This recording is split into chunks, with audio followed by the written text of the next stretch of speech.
screen? Yes, sir. All right. So as he said, I'm Eric Smith. I'm the editor of the Dispatcher's Office, which is the Operation SIG publication. I'm also on the board of directors, and I manage our website. Quick, in case you haven't heard of the Operation SIG, our goal is to get people out of the circle burning world into some level of model railroad operations. I think it's one of the most enjoyable parts of model railroading, and that's the aim of our group. The official verbiage is there on the screen. OPSIG is one of the larger NMRA affiliated SIGs. We have anywhere between over 1,300 members at the moment. Our publication comes out every quarter, and you can get a digital subscription for just $10 a year. We also have a print copy, again, high quality, 40-page print, but most people these days are getting the digital. So opsig.org for more information. This is not a join the OPSIG pitch, but we always are looking for more members. All right, so we were just talking about some of the terminology here, just so we're clear. There are different types of layouts people will build. The one Bruce was just describing would be a starter layout, right? The traditional 4x8 sheet of plywood. You know, you put it under the Christmas tree, you do something temporary. And those are perfectly fine. There are display layouts. The Chicago, if you've ever been to the Museum of Science and Industry in Chicago, the great train story that replaced the old L-gauge Santa Fe. Miniature Wonderland in Hamburg, Germany. They have tons of YouTube videos. You want to see a massive layout. I mean, the trains almost are a second thought there, but it's an amazing thing. There are also the infamous time saver or switching puzzles. Just don't. People love doing these because they like to play gotcha. They like to show how smart they are, I think. And I think some people will choose these as a first layout and then they get very frustrated by them. I think there are some ideas you can take from it, but that's it. And then we have operational layouts. Operational layouts are what we're going to focus on here. Note that there is no size tied to an operational layout. You can have a 18-inch by 2-foot little tiny module that has just as much operation as some of the great big, display layouts out there. It doesn't matter how big the layout is. You can always add operations to it. And I guess the question is, well, why should I do this? What's the value in doing operations? One, it actually, one of the, model railroading tends to cater to and NMRA has all but admitted this, they tend to focus on the retired person, right? You have plenty of time to do things. I'm not retired. I've still got, well, I don't know how long I've got before I can retire, but it's going to be a while. But one of the things about, some people just want to see the trains go by, but when you start thinking about operations, you actually have to focus on it a little bit. You have to put a little bit of thought into what are you doing? Why are you moving these cars? Again, we're not doing rocket surgery, but it does add this little bit of a puzzle aspect to it without being frustrating, right? The idea that, okay, I've got these 3 cars I need to place at these industries. Oh, wait, there's already 2 there. What do I want to do first? It's just a little bit of a little mental puzzle. It also improves your modeling because now you're starting to think, okay, well, I have this siding here. What am I going to put here? Oh, well, I'll put some tracks here. Okay, why am I putting the tracks here? Well, I want to put an industry here. Okay, what industry? Maybe I'll make a cement plant. Okay, well, once you've decided what the cement plant is, well, that starts determining what cars are going to be delivered there, right? We're not going to deliver an 85-foot auto rack to a cement plant. It doesn't make sense. So you start thinking through the idea of, well, all of these tracks, all of these cars have a purpose, instead of just, now there are some cars I've got. I mean, I have a Deutsche Bundesbahn, German rail train that I rode back in the 1980s. Does it run in real life? Of course not. It doesn't run here, but there's some stuff. It doesn't mean you can't have fun, but the idea of, your cars having a purpose, your trains moving have a purpose. One of the best things about it is it gives you a social aspect, right? If you have an operating layout, well, you're going to have people over, right? You can invite people over. You can have, during the Indy Junction event last year, we had, a number of operating sessions. People came in, had never run on your railroad. Experienced operators can come in from all over the country. You explain, here's the type of operations I'm doing. They're going to jump right in. You can teach new people to operate, right? You don't have to be. One of the things they talk about is how, especially men, tend not to have a lot of friends. Well, here's a way to, counter that by having a thing that, I mean, let's be honest, model railroading is a niche hobby. It's not as common as it used to be. And the idea says, hey, I've got hundreds of square feet of railroad in my basement with hundreds of cars. You want to come over and play? I mean, it's something to do, right? And again, it gives your railroad something to do, right? Beyond just watching the trains go by. These trains have a purpose. They are going from this point to this point. They have stops, they have work to do, and gets beyond the circle burner. So what is an operational layout? These are just, again, this is just some of my thoughts. These are not hard and fast rules, but the idea is every train, car, and track has a purpose, right? Whether it's a passenger train running, across your railroad from somewhere off the one end to somewhere off the other end, whether it's a unit coal train that's delivering something to a coal mine, or picking up from a coal mine or dropping off at a power plant.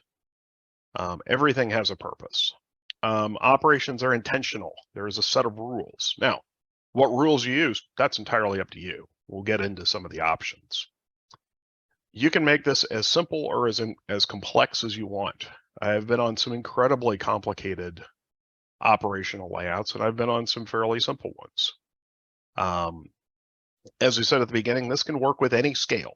Anything from, well, I mean, you got to be able to see the cars, so maybe the thing smaller than Z is probably not practical, but I've also done it on the 1/8 scale ones that you ride on, and we've done operations on that too. So one of the nastier comments I'd ever seen from a model railroad publication that won't be named here is that by adding operational rules, it takes away the fun. I think that's nonsense. I think by giving the trains a purpose means you're adding to the fun, right? You're adding to why are people here participating. Now, an operational layout, this is not what people coming to an open house want to see. They want to see trains going. And so most operational layouts will have a way that the train can run, either continuously, or they will just run trains back to back. But that's really not what your typical open house person wants to see. But again, you have the flexibility to do both. So as far as the operations, there's some main things that go into it. And we'll talk through all of these topics. The first thing is on stage versus off stage. An operating layout, just like a real railroad, is like a theater stage. All right, you're not going to, unless you have the basement the size of, a convention center, you can't model the entire Union Pacific, right? That's as much as we'd like to, it'd be ridiculous, right? So you're modeling some segment of a railroad. In my case, I'm modeling from the Twin Cities northwest about, I don't know, 100, 150 miles. So that's my stage. Offstage is things like trains coming in from Seattle or trains coming in from Chicago. Everything is passing, some trains may originate on stage and end on stage, right? A local starting in a yard, going to an industry, going back to the yard. It's always on stage. But a lot of trains are moving through my territory. Some come in, they do something, and then they go back where they came. But again, it simulates the traffic from places you don't model. In fact, over in Ohio, there was a group of model railroads that got together and said, okay, Bob, you have a coal industry. I have a power plant. I'd like you to send me cars from your railroad to switch onto mine. And they would get together once a month and they would actually exchange model railroad cars to simulate that switching. So really taking that traffic from places you don't model really to an even greater extent. We also talk about staging tracks. Again, this is real life railroads don't have staging tracks. They have, there may be places where trains park, here in Indianapolis, there's Avon Yard, trains come in, they swap crews, and then they go on out. But staging tracks help. It's sort of a model railroad operations concept. The idea is that there are tracks that are inactive where the trains might park between sessions, or somebody is actively rearranging cars. Your freight train comes in to that staging track and there's a person in there who's pulling the cars off of your train, rearranging them, getting them ready to go, making another train. But again, it's off stage. You don't really see that as the operator. And again, some people, like right now, I have all of my cars on the layout. I've also seen where people will take entire trains off, put them in a storage unit, so that they can have more trains. Staging tracks can be stub-ended, where essentially you run your train in and park it, and then sometime later the owner will have to turn the train or lift the engines off. You can also do staging tracks that are auto-reversing, and I'll show a picture of that. This is a Mike Tomei's layout out in Kansas City. Trains come in one end, they turn around, and they're basically ready for the next session. There are other variations of this. This is up in Detroit. This is basically, if you look past there's sort of a black hole down here at the end. There is a loop back behind where the guy is standing, where trains will come in on one of the tracks, turn themselves around, and then park in one of the tracks. This just makes it easier, so you're not having to physically lift engines off of the track to turn them, or moving power off of one end and moving to the other to get ready for the next session. Here's another one. This is Jim Rollweg's Denver Pacific out in, I think he's up in Dayton.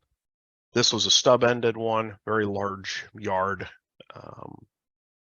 And you can see that some of the trains the engines are at one end.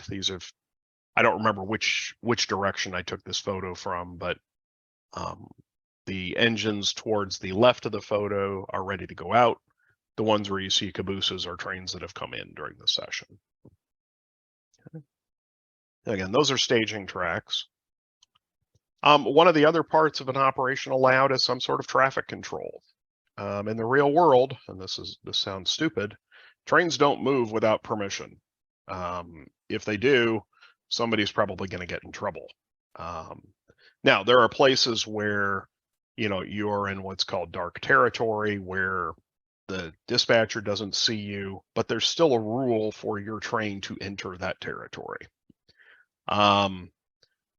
The idea of having, if you have a large yard, then a yard master typically will control some of that track. there may also be places where, trains will coordinate by sight. You can also get into some of the types of traffic control. Free for all, one of the larger layouts I was a member of up in Minneapolis or St. Paul, Minneapolis. You basically just, if you're doing display running, you pretty much just don't run in the train ahead of you. That was the only rule. That's not what we're talking about. If you're running your railroad on your own, well, maybe a free for all, but you control everything. There are different names for these things. So please don't bash me over the particular terms. There are verbal orders where a dispatcher says you have permission to proceed from section A to section B. They may say, okay, you need to hold at the, don't go through the turnout, or hold at the signal, or hold at the siding. But those are probably the most common. There are also signals. This obviously, in the modern world, everything is signaled, at least on mainline track. There's no requirement that, the dispatcher isn't constantly talking to the crews to tell them what to do. The signals tell them what to do. In model railroad operations, signals are expensive because not only do you have to buy the signals themselves, but you also got to have all of the circuitry underneath to make it work, right? You might do simple signals where you can manually flip a switch. Personally, I'm working on, my layout has block detection so that eventually I can use JMRI to generate signals automatically. There's also options for paper signals. I'll show you a picture of that on the next slide. And then timetable and train order is probably the most complicated type of traffic control.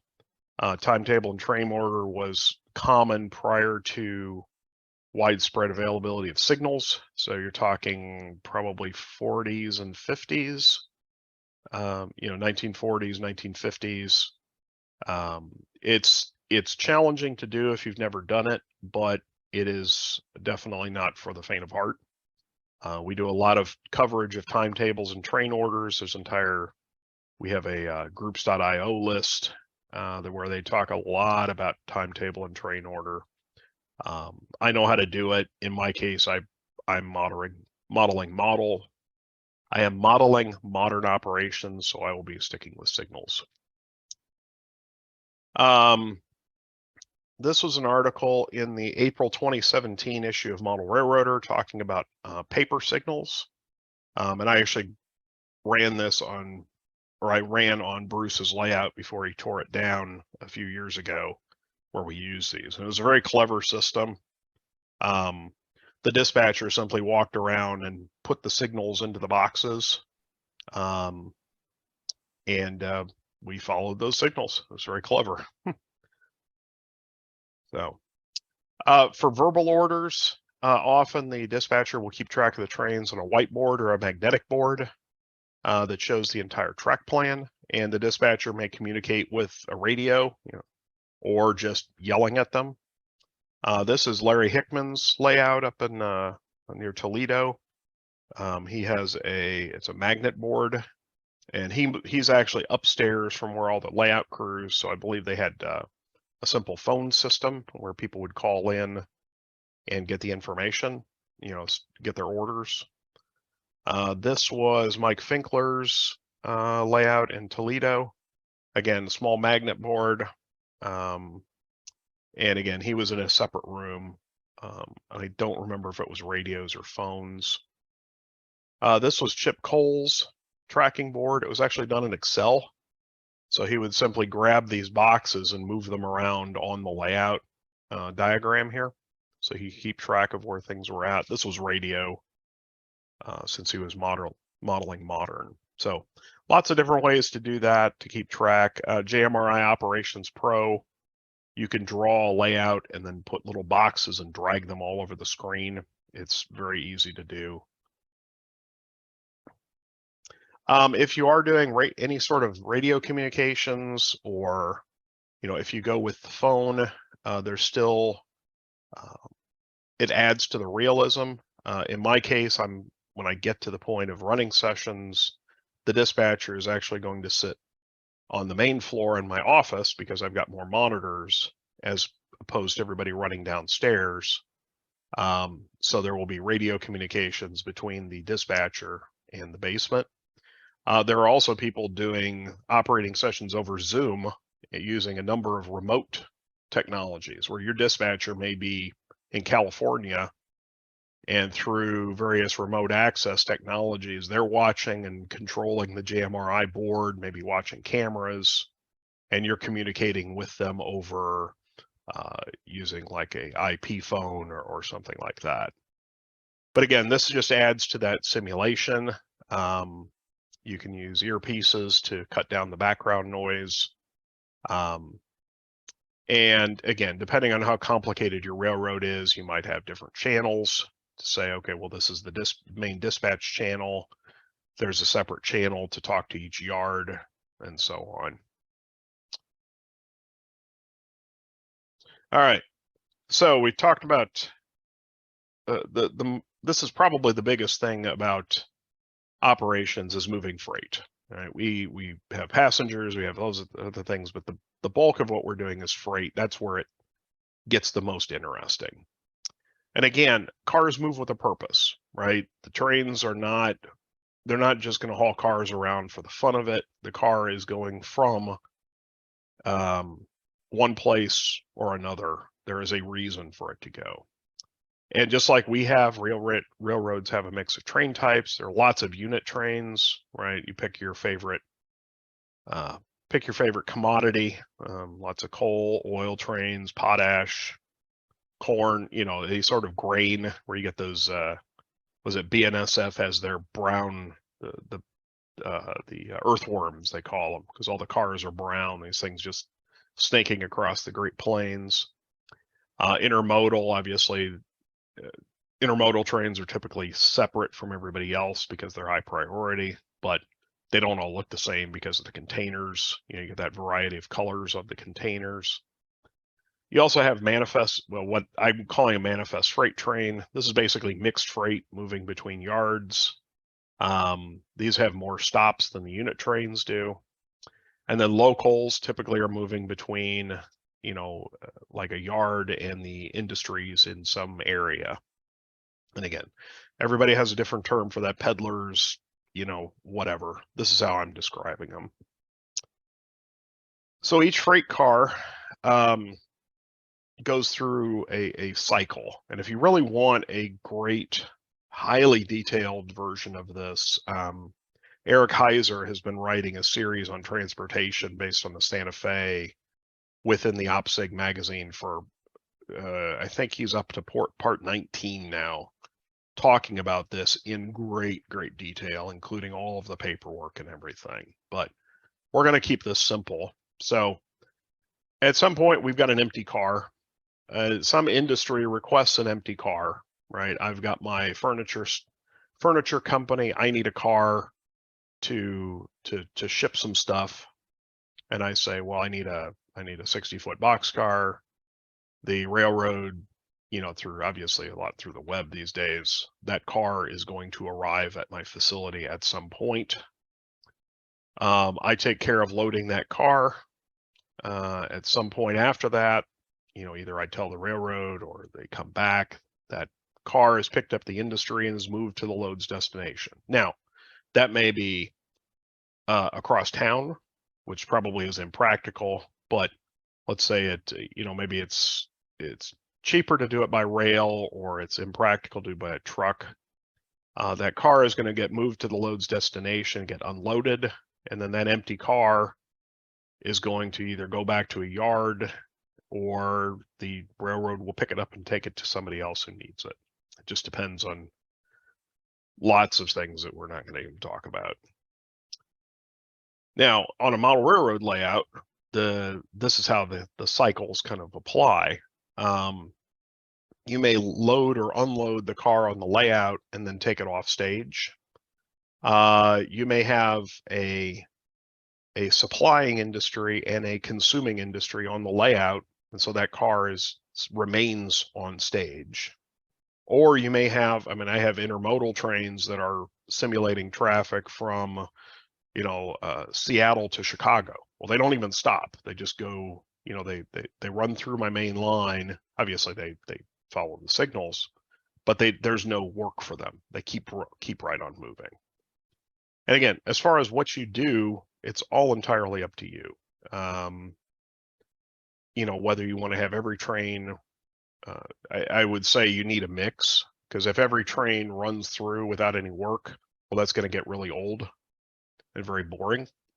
And so the idea is that you have this mix of work. And the good thing about that is it makes it easier to get people interested in it, because you may have somebody who's brand new who doesn't even know the railroad yet. And so give them a unit train. This unit train is going to operate from one end of the layout to the other. You kind of learn where things are at, how things work. Or you may have a stop that you have to make, but it's a good way to get started. Unit trains typically are going to take a load, like coal, and they're going to come back, taking coal from the Powder River Basin to a power plant in Detroit. Well, once they get to Detroit, they dump the coal, they go back empty. Intermodals, on the other hand, typically are going to run loaded in both directions, right? Because you're now you're not going to be able to see that, right? You're going to have a train full of containers going in one direction and then a train full of containers going the other, but those containers may be empty, especially if it's an overseas type containers. All right. So that's sort of the simplest train, is a unit train movement. In terms of planning, size the train to your layout. Having a train, as much as I'd love to have a realistic 110 car coal drag, yeah, my basement's only 46 feet long. That would look ridiculous. It would fill up all 5 levels of my helix. So, whether it's unit train or just train length, that's something you need to think about when you're planning your operations. A train shouldn't go through more than one scene or two at a time, right? It's leaving one, entering one. But if you've got a train going through 5 different towns, that's maybe a little bit too big. Because then you also have to size everything accordingly. In my case, my maximum train length is about 15 cars. And so everything is sized to that. The staging tracks are sized to that. The sidings are sized to that. Otherwise, you can end up in a situation where you've got 2 trains that can't get around each other, even with some sort of a saw-by maneuver. It makes kind of a mess. The other thing you have to do is that when you're laying out your train plan, and if you haven't done even if you don't use it, going through the thought exercise required in the Chief Dispatcher NMRA certificate is actually worth doing, because it makes you think about, okay, I have 8 tracks here and 8 tracks here. Well, I can't send 8 trains eastbound all at the same time because I don't have anywhere to put them when they arrive. So you have to kind of sequence them, have one westbound and one eastbound leave roughly at the same time, because no matter how many pieces of staging track, you always need more. So the other thing is, as far as turning power, doing modern operations, you might do, 2 engines, facing away from each other. Well, you still got to get those engines from one end of the train to the other to turn the train. You can do like a stub-ended track. You can do a loop. You can play hand of God and pick them up and move them, but that's steam you have to turn, right? Because steam, unless you're a cab forward, steam doesn't run backwards. So that's something else you need to think about when you're laying things out. All right, moving on through the other types of trains, you have manifest and local trains. Local train, at least in my terminology, and again, everybody's a little bit different here. In my world, manifest trains are moving cars between yards. They don't stop at Bob's Bait and Tackle to drop off a boxcar. They are going from, simulating traffic from Chicago to the 3 yards that I have and then off the layout.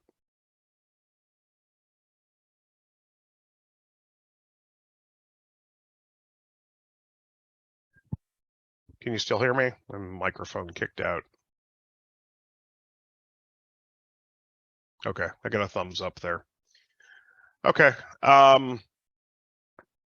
Now, this is a larger layout. Some industrial layouts may only have local trains where they have a small switching yard at one end or the other. The cars are done there and you never really see them leave. That's another way to do it. I have some examples coming up here. These are just some ways that you can sequence your trains. This is basically what I'm doing, or the plan I have for my layout. The manifest train comes into a yard. Anything, that particular yard will service certain industries. If that train has cars for those industries, those cars are pulled off. Cars heading for other yard are added to that train, and then that manifest leaves the yard. Local trains, you do those as you have enough cars to take over there, and you have a crew. This is an example. This is from Model Railroader. Down here at the bottom, you see where it says interchange track. That's basically where the operations essentially could start here.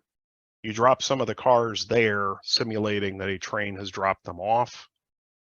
The operators will then move those cars into the various industries, pick up cars from the industries, and eventually put them back on the interchange track as the end of the session, so to speak.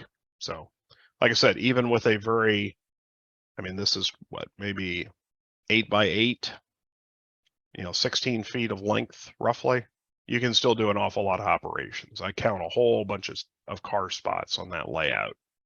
So,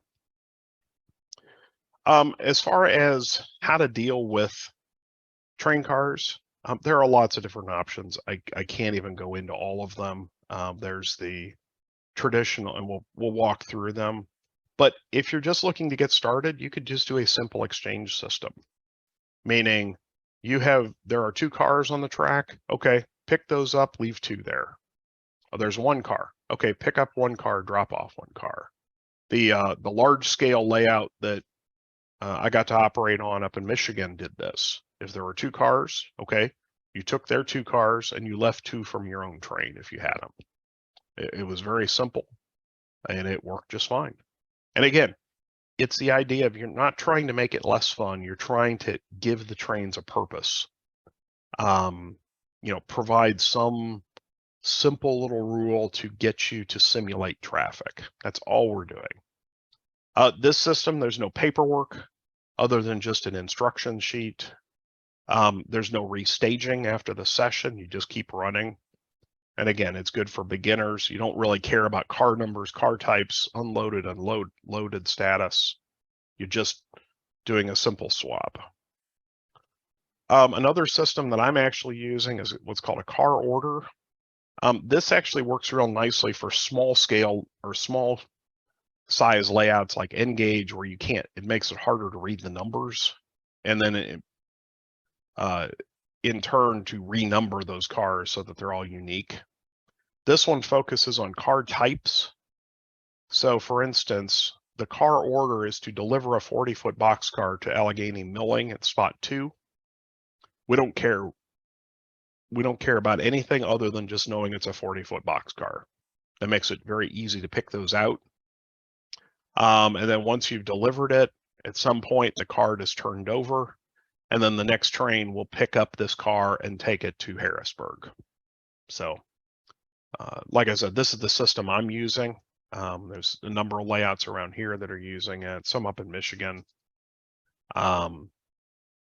This is the more traditional car card and waybill.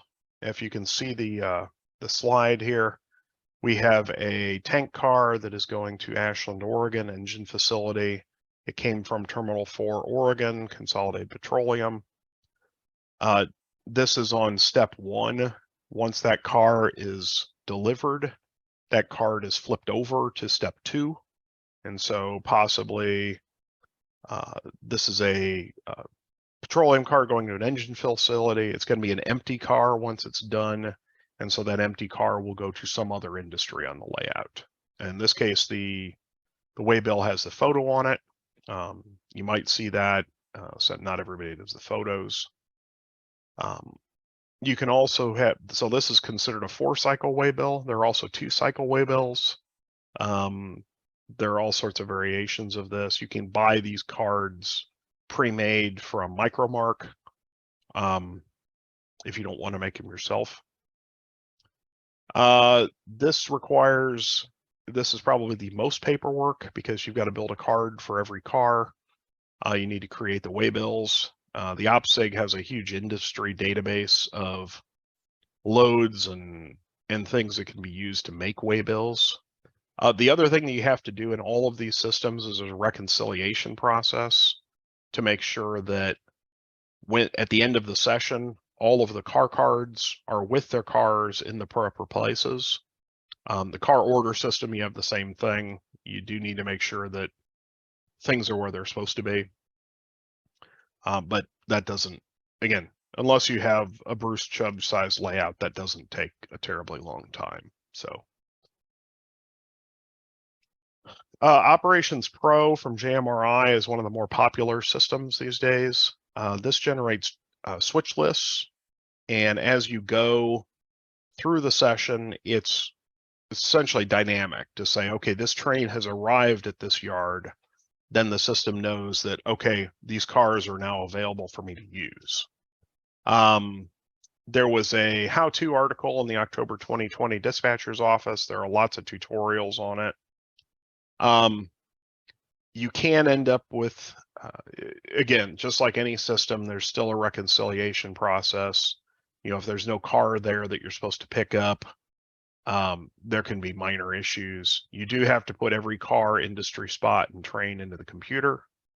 But again, it's one of the more popular systems these days. It does a good job with managing it. So those are some options for freight operations. Some people will use passenger trains on the layout as a called a pallet cleanser, or just to mix things up. Nothing like having a high priority, you know, unlike the real world where Amtrak gets shoved behind everything. If you decide, you know what, we're going to run in a world where passenger trains are the highest priority, that makes things interesting. Freight trains have to get out of your way if you wanted to play that. You can also do some operations with these. One of the simplest things is being able to drop off cars at different stations. As a real world example, and I don't know if they still do this, the Empire Builder combined sets of cars in Washington somewhere prior to Seattle. The train would split and go to 2 different places. You could simulate that. You could drop off, if I know Amtrak doesn't do them anymore, but they have had the express freight box cars on the end of the train, or baggage cars that you could drop off, swap out. So again, it doesn't necessarily have to just be a straight through run. Older trains had REA cars. They had milk cars, often ran with passenger trains. The other thing with passenger trains is if you're short people, then you just annul the train. You just decide we're not going to do that. Okay. One of the things I've been seeing in Model Railroader is the idea of doing commuter operations. Rapido is doing some really nice double-deck modern passenger cars for commuter operations. I know Cato has some Amtrak double decks. It's a Metra from Chicago. These trains, commuter trains, may only run part of the layout. And as I said, they may be high priority, low priority. And again, it's just to add to the complexity or the interest in your session, right? It's variety. It's not every train is an intermodal going from one end of the layout to the other. You know, I've been on a layout that essentially every train was a run through. There was no operations, there was no switching. It was incredibly boring. So You can also do special trains and special operations. You could have a maintenance of way train, that's blocked one, if you're doing like a double track main, they've got one section blocked. And so that adds to the dispatcher's fun to get everybody around that. You could have a fan trip. I mean, I have a Rapido Royal Hudson pulling a sort of a vintage string of Canadian Pacific cars. It lets me have a steam train on basically an otherwise modern layout. Again, it always comes down to it's your railroad. Do whatever you want. There's always a way to justify getting that train onto your layout. You just have to be creative. That Deutsche Bundesbahn train that runs off of an overhead catenary. Well, we converted it to battery power, and now it runs fan trips. I don't know. You can come up with something. I've also seen where they do random events where you go through this particular section, you pull a card, and maybe the card says there's no issue. It's simulating some sort of a bad equipment detector or a hot box or something like that. And again, it's all just to add to the simulation, add to the effect of running a railroad instead of just, running the train as fast as you can from one end to the next. It's adding to that, to trying to get you some realism. So here are the key takeaways. Start small. You don't have to build an entire timetable, train order, car card, waybill system your first time out. Okay. There's no reason to, right? Try other people's layouts. OpSig and operatingsessions.com there are lots of places to do operating sessions. Nearly every conference will have operating sessions. And most layout owners are very, very accommodating of people who've never done it before. Okay, it's really not that scary. There's some new terminologies. There's some new things you have to learn. But once you get over that initial learning curve, it's a lot of fun. So if you are a layout owner, don't act like a jerk to people who are coming in to operate. I got yelled at one layout because I missed there was some obscure thing you had to do that of course wasn't documented at all. And it left a really bad taste in my mouth, even to this day. So the other thing about going on other people's layouts, whether it's an operating session or a layout tour, steal the ideas alike, skip the ones you don't. I don't particularly like the paperwork required with timetable and train order, so I'm not going to do it. I do like other things that I've seen on older layouts. I like, bits and pieces, take pictures, with their permission, of course, but you can kind of come up with your own system. Okay. But any operation will make your railroad more interesting to run. Again, whether it's a 1 foot by 4 foot little switching section or, that railroad filling an aircraft hangar. It's operations adds to the fun. So, and again, opsig.org has a lot of beginner resources. We have a book called The Compendium of Model Road Operations that's available. But we have lots of things that are focused on beginners. The OpSig has a YouTube channel. We've done a lot of these virtual meetups, all sorts of different layouts profiled on there, how they do operations. And then my site, operatingsessions.com, it's being used for the national or the NMRA convention down in Texas to get people scheduled for operating sessions. That will be scheduling Texas real soon now. And if you have any questions, you can email me at editor@opsig.org, and I'd be happy to answer your questions. With that, that's the end of my show.